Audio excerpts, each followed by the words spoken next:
नमस्कार।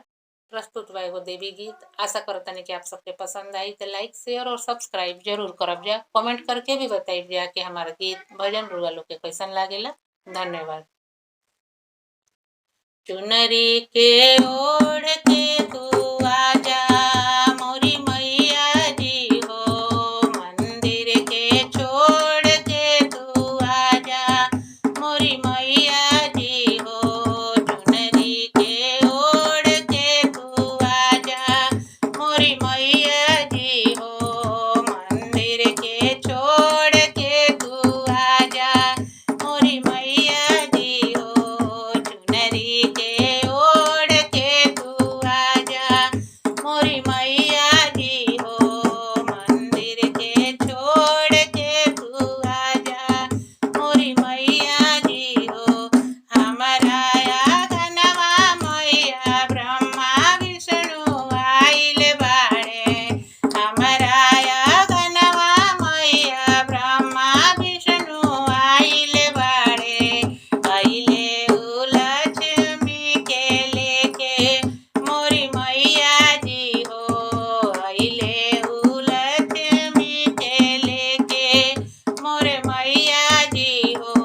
चुनरी के ओढ़ के तू आजा मोरी मैया जी हो, मंदिर के छोड़ के तू आजा मोरी मैया जी हो।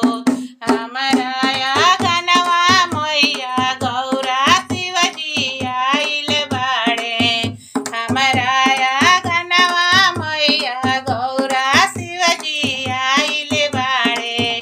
अइले गणेश गोदी चढ़ के मोरे मैया जी हो, अइले गणेश गोदी चढ़ के मोरे मैया जी हो।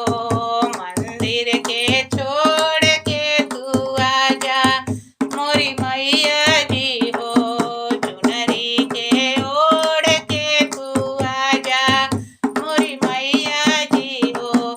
हमारा आंगनवा मैया राम सीता आइल बाड़े, हमारा आंगनवा मैया राम सीता आइल बाड़े।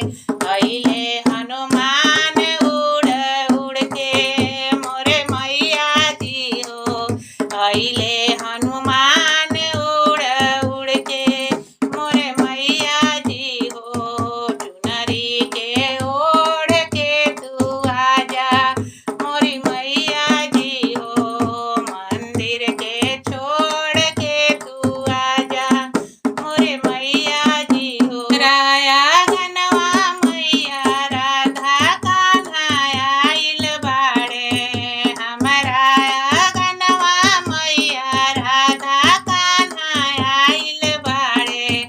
अइले उ मुरली बजा के मोरे मैया जी हो, अइले उ मुरली बजा के मोरे मैया जी हो।